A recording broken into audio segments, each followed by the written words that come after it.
available. But don't be deterred by any of that fact-finding, troubling things and whatnot, because Cenk Uygur's got you covered. Cenk Uygur's gonna speculate on who committed this flash mob robbery, and he's got an amazing theory that we gotta go into. Yeah, guys, before you make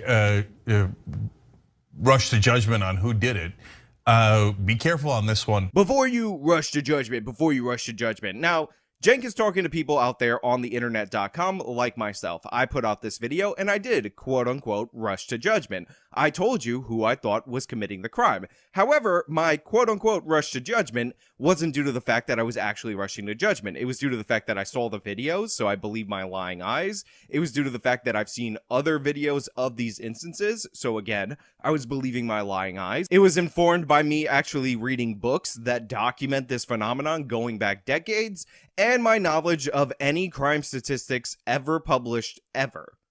So let's hear what Cenk is going to base his judgment on, and we'll compare and contrast the two. There was a lot of nice cars in that getaway scene, okay? I think I saw a Mercedes and a BMW in there, and it looked like a lot of young kids. A lot of them appeared to be white.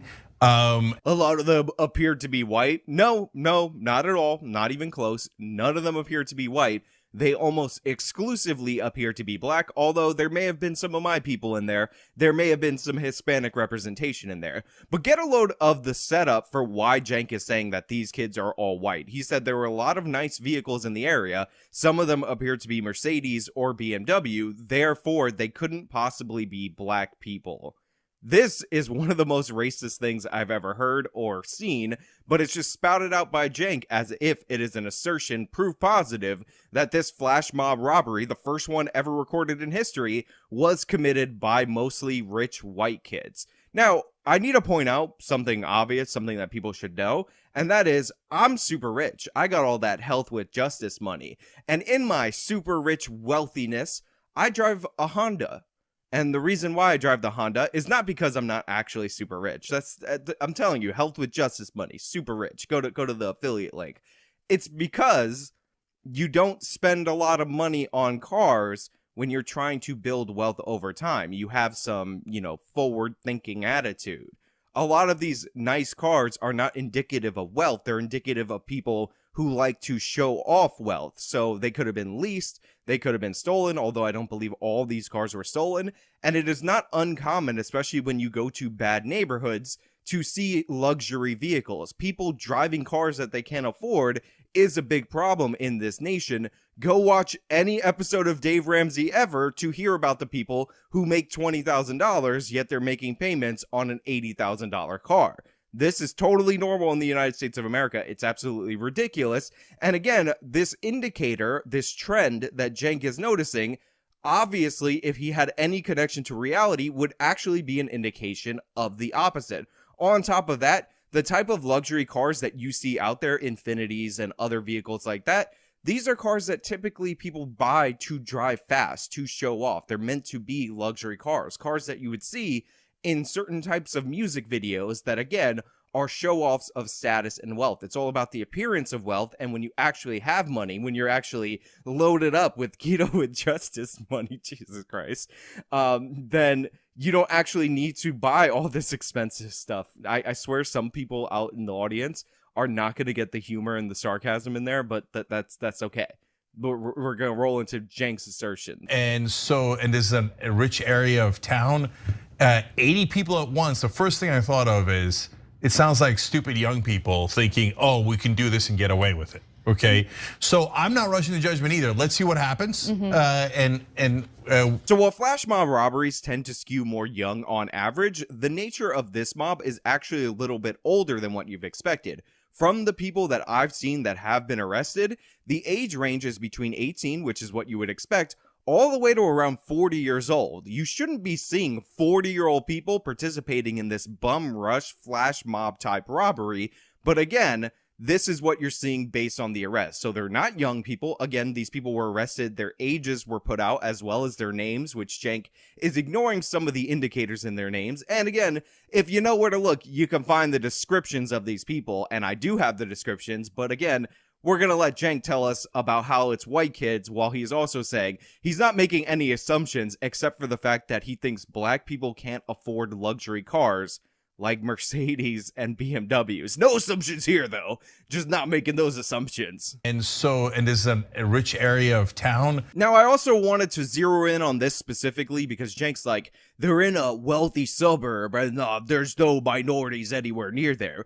Oakland is 15 minutes away. By the way, some of the people that were arrested were from Oakland, unsurprisingly, because it only takes 15 minutes. Obviously, they have vehicles, luxury vehicles that black people can't afford, according to Jank, and they drove those vehicles to this area to rob these high-end stores because that's who they are. But, you know, whatever, maybe I'm wrong. Maybe me knowing the description of these people that were available to Jank and Anna at the time, maybe I'm wrong and they're right. Who knows? Who knows where this is going to go? I mean, would I even be making the video if I wasn't 100% right and they were wrong? That's how I roll on this channel, because that gives you the perception that I'm a super genius. 10,000 IQ all day, every day. Why am I still talking? Let's just roll to the other clip. Okay, so I'm not rushing to judgment either. Let's see what happens, and obviously we'll track it. The good news is they're going to get caught. Now, why do I say that? They're idiots for 3 clear reasons here. Number one, when you do a crime with 80 people at once, somebody's going to tell the cops. Once you get someone's going to talk, right? Yeah, once you get beyond 3, you're in a world of trouble. 80. People are gonna leak like a sieve, especially if my theory is anywhere near right and they go to an upper middle class home and go, hey, we hear Johnny was involved in a national robbery. Johnny's gonna be like, oh, Bobby made me do it, Susie made me do it. Okay, so they're gonna leak like crazy. They're gonna turn on each other at record pace. Remember, Jank is saying, don't make any assumptions. I'm not making any assumptions, but they're gonna go to an upper middle class home to find the people who did this flash mob robbery. Also, hilarious in there, and it might lead me to believe that Jank knows a little bit more about the names of the people, is Jank named 2 dudes and 1 woman. And at the point of arrest, at the point of the time they made this video where they're talking about 3 people arrested, 2 of them were dudes and 1 of them was in fact a woman. Again, this ain't rocket science. This ain't difficult. We know what you're doing, Jank, but sure, they're going to go to the upper middle class homes. They're going to find people that actually work in the tech sector, you know, people who make millions and millions of dollars in Silicon Valley, and they're going to find out that they decided to do this flash mob robbery because they were just in it for the thrills, man. I mean, they could buy this strip mall, but they were in it for the thrills. Has somebody found where Mark Zuckerberg is? Because he's probably behind this. So number 2, there were so many of them that caused a traffic jam. You can clearly see their license plates. It's amazing. Yeah, not very bright here. And then finally, they broke the cardinal rule of crime in America. You rob rich people, you're not gonna get away with that. So after we get Jank's insane denial of reality, his ridiculous racism, his ideas that there are bands of 80 white youths that are wealthy, upper middle class, robbing stores, flash mob style, the way that we've seen black people do in this nation for decades, a documented phenomenon that is literally on Wikipedia, as talked about in my previous video. Jank is like, they robbed rich people. They went after the rich, you know, throwing a little bit of Marxism in there. First of all, they robbed a Nordstrom. Nordstrom is a high-end retailer, but it's not necessarily the equivalent of robbing rich people. They just rob people at this mall. It was a high-end mall. They stole over $1 million worth of merch. And the reason that they thought that they would probably get away with this is Chesa Boudin is not prosecuting people, even though it's a well-known fact, as covered by much smaller channel Nuance, bro, that organized shoplifting is a thing in San Francisco more than almost any other place in the country, to the point where they actually raid people who have warehouses full of shoplifted goods. So there are people who are making so much money off of shoplifting in San Francisco that they're warehousing and distributing these goods as if they're a legitimate supply chain. That's why these people are thinking they're going to get away with it, because they participated in these robberies before and they've gotten away with it. Also, and I believe this plays into it, the decades-long denial in this country, the refusal to release descriptions of the suspects, probably plays into and emboldens these people.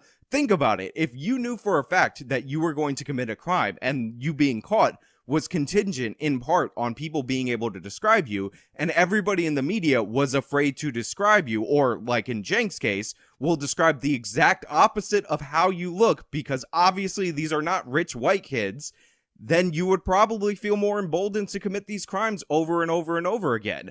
The fact that you have to dig up, you have to go into police data in order to find out the description of these suspects, and these are the ones that are caught, let alone the descriptions that were obviously given to the police at the time, is ridiculous. These people not only stole over $1 million worth of inventory in an organized criminal way, they also assaulted people, but again, the people who were robbed, the people who were victimized, are afraid to identify what actually happened because they don't want to be called racist. The news media that's supposed to be covering this, that's supposed to be informing you, that's supposed to be telling you, hey, if you see people of this description carrying $1 million worth of inventory, can you please come to the police? They don't want to do that. Everybody is failing. This is an institutional failure after the fact, and that's just being ignored. Now, before I continue on with this video, I have kept you waiting with bated breath for far too long, because we do know the race of the people that were arrested in connection with this. And unsurprisingly, these weren't wealthy upper-class people that were white from the suburbs. Let's go into this tweet that I found from a former NYPD officer who actually knows where to look in order to find these things, and his reporting on what actually took place and who was behind it. And by the way, again, these names were available even if the descriptions weren't. So let's see if you can draw some conclusions from the names. Rodney Robinson, born in 2002, male, black, 5'11", eye color brown, hair color black, complexion not specified. Unsurprisingly, this is one of the people, but maybe the others are super secret white. A lot of them appeared to be white. Oh, so you said that it was a white guy. What happened? Dana Dawson, again, the alliterated names very odd. 1991, female, black, 5'5", hair color, black, eye color, brown. A lot of them appeared to be white. Oh, so you said that it was a white guy. What happened? And Joshua Underwood. Now, this name sounded pretty white, if we're being perfectly honest. Underwood, like Carrie Underwood.